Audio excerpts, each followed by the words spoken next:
Joining us is Peter Mathews, Professor of Political Science at Cypress College in Los Angeles. A very good morning to you, Professor.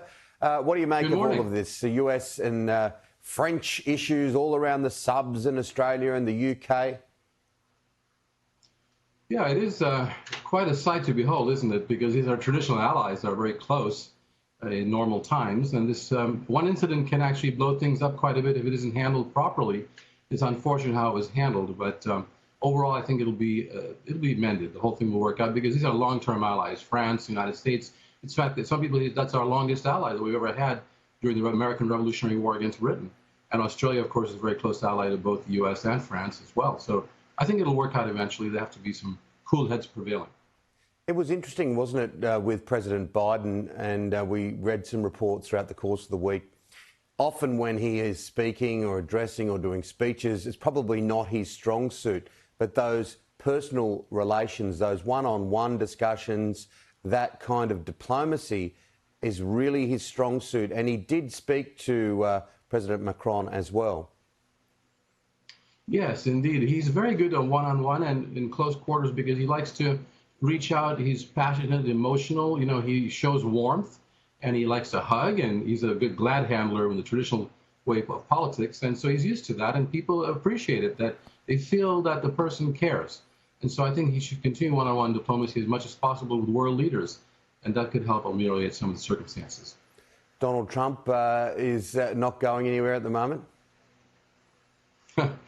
That's quite interesting, isn't it? Because I predicted that he probably would be around for a long time since his numbers are so high in terms of millions of people still supporting him, including many of those who voted for him.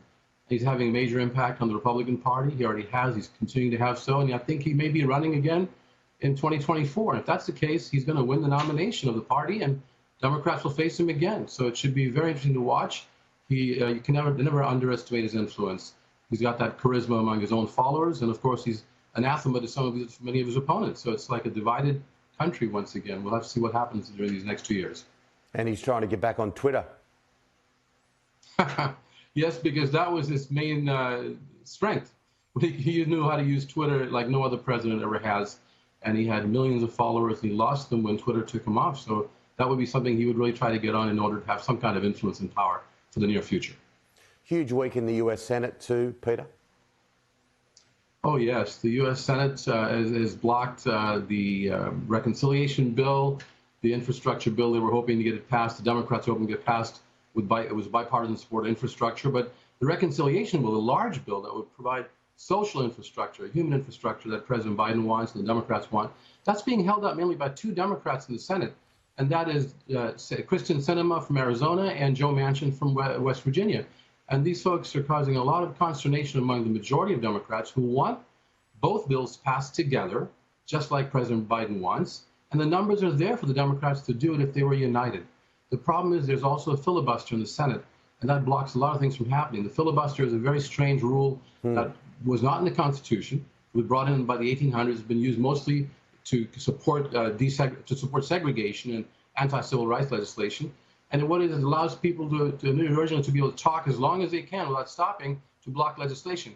Now all the filibustering senators have to do is just to call in, just send an email to the Senate minority and say, I'm going to filibuster. And if 41 of them are filibustering, no legislation can get passed. So that's what's holding up the Biden agenda, because of the threat of filibuster and the Republicans refusing to even provide one vote for it. Yeah, I think keen fans of the West Wing found out what filibusters were. People could just stand up there and talk about the history of baseball or whatever they wanted to, just to keep talking, a real quirk of the political system. Now, the COVID numbers look like, not everything's positive, but there is a positive downswing going on in the States at the moment. There is an overall reduction in the increase, and so that's helpful. Some states are doing far better than others.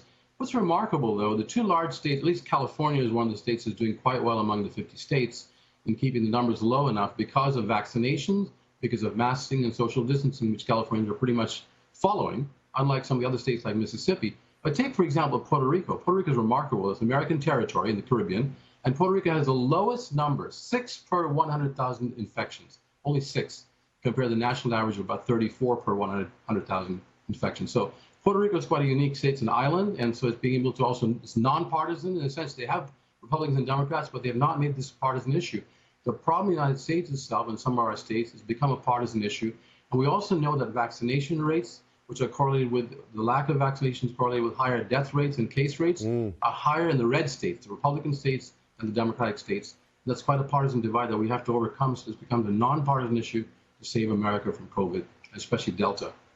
It's finally, look, it's quite sad, isn't it? Because we see the numbers here. You know, we've gone through a drama the past few months, particularly in our two largest cities and states. But when the numbers are read out and those passing away or gravely ill, the figures non-vaccinated, nearly to a person, unless there's like underlying health conditions, it's really upsetting because it's so avoidable.